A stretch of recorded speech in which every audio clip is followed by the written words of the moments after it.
They knew that others had gone before them, unsuccessfully. It's no small thing to try and bridge the 20th century and the Stone Age, wrote Nate Saint. They knew they had a lot to lose. But he is no fool who gives what he cannot keep to gain that which he cannot lose. And so the day came, the moment they had fasted and prayed and hoped for. The overtures of friendship had been successful, and the missionaries made the first known peaceful contact between the feared Aucas and the outside world, complete with peanut butter sandwiches, insect repellent, and an airplane ride. Their moment had arrived.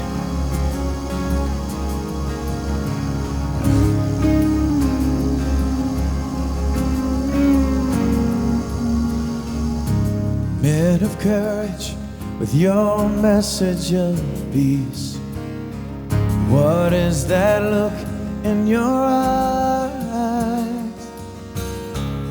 Why have you come to this faraway place?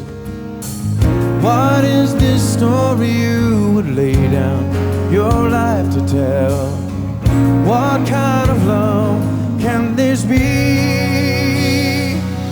There is no greater love than this, and there is no greater gift that can ever be given than to be willing to die so another might live.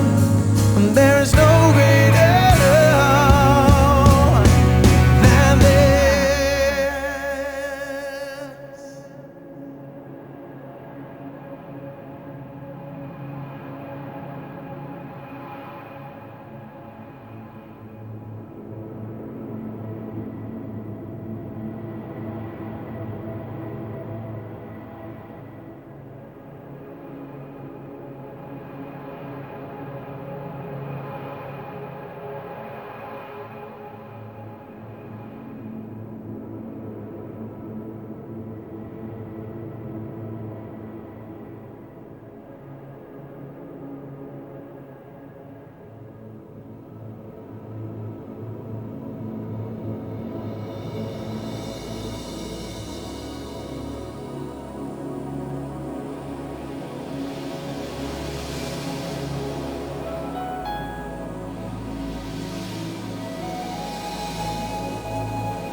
Imagine being 5 years old, a time when daddy is your hero.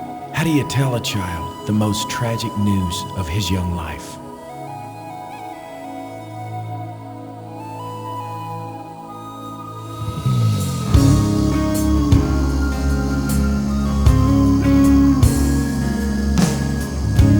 Broken hearted from all you have lost, how can you sing through your tears?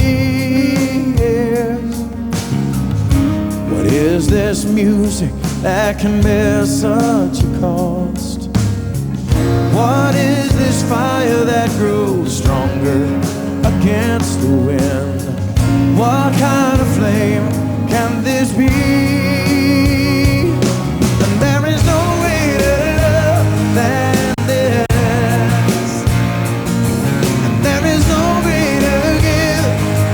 That can ever be given to be willing to die so another might live. And there is no greater love than this. This is the law.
is no greater love than this.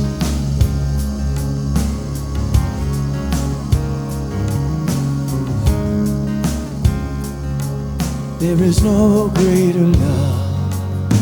What now? They were gone. But why? It seemed like such a waste. 5 young men, their whole lives ahead of them, their young families by their sides. Where was God when the spears went in? Where was God when the bodies were dumped in the river? Why? How? The questions flood, drowning all that you thought you knew. But this is not the end of the story. As is the case with God, sometimes what seems like a tragic end is really a miraculous beginning. One of the wives of the 5 martyrs and the sister of another were compelled to continue what was begun. Elizabeth Elliot and Rachel Saint had studied the Auca language with an Auca woman named Dayuma, who had escaped from the tribe during a killing raid and was now living in a nearby village. Then one day, in an unprecedented act, 3 Auca women emerged from the jungle. They came with an invitation to the women. Come live with us and tell us of the man maker.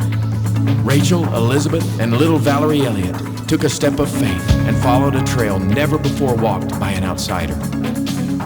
One by one, the tribe responded to the good news. Little by little, the Bible was translated into their language. Rachel Saint lived out her entire life with the people she loved so dearly.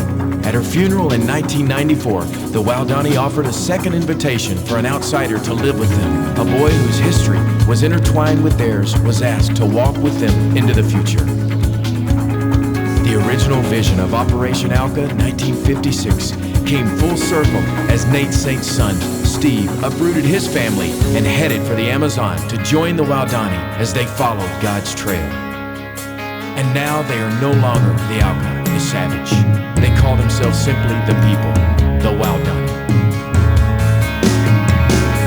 My heart is restless as I wander through this jungle.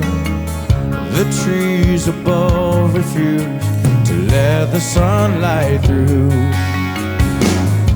And somewhere deep inside I hear the whispered longings that tell me I was made for more than this. A blinding flash of light.